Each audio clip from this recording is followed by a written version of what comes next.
Let's talk a little bit about the Chumash, just a lesson, because we mentioned the pharaohs. This is kind of funny. Pharaoh had 4 ministers who were well aware of Joseph and his capabilities. Who are these ministers? There's Sar of this and Sar of that. Sar HaTzaddik, whatever that means, by the way, we've discussed this before, it's sort of ambiguous. Sar HaTzaddik works directly for Pharaoh. He is the minister of Tabachim. Either he's the chief executioner, according to Oglus, or he's in charge of Pharaoh's meat. He's in charge of the meat of the kingdom and providing Pharaoh with his meat. The chief executioner one works better because he is also sort of in charge of the prison and the Sar Beit HaSohar, the minister of the prison, or what we would call the warden. So Pharaoh has 2 ministers, the Sar Beit HaSohar and Sar HaTzaddik, who knew well about Joseph, but never recommended him to Pharaoh, saying, we have this slave here, but he's very capable. We already, he's made his fortunes, and everything he does, he succeeds in. Maybe you should, just consider him for a promotion or a job or something.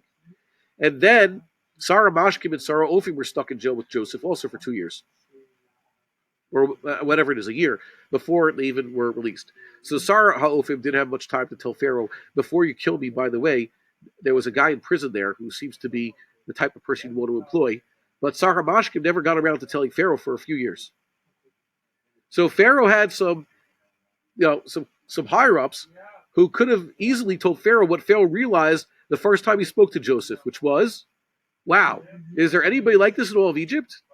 And then he told Joseph, you're the real deal. I could really I want to give you a job. And they just kept giving him promotions. And we know that Pharaoh was looking for good workers. Why? Because Joseph's brothers show up in Egypt, and some of them meet Pharaoh. Pharaoh's instructions to Joseph are, if you have any brothers who want a nice government job, Anshe Chayil, I'll be happy to give them a job, right? Pharaoh knows what he's looking for. Yet, it took a long time for his people to actually report to him. 13 years he had Joseph around, and no one told him. Yet, these same Egyptians, 200 years previously, had to tell Pharaoh right away, a good-looking woman shows up in the country, got to tell Pharaoh, everybody, my haluotal Pharaoh. Shows you these Egyptians, back then, just like people today, it shows you where their conversations go. I'm thinking about Trump, for instance, who is, we have to remind people, is not a moral authority. He is not a role model in any way. Trump spent a large part of his life trying to run after women for their objective beauty, right? That's all he has to talk about. He was in a conversation with someone. He's just going to have a natural conversation with other guys. It always resolves itself. It always ends up talking about shvichus damim, boxing and fighting and stuff, and good-looking women.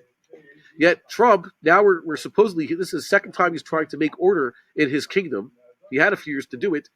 And maybe this time around he'll fix the major problem that he had the first time around. What was the first time around?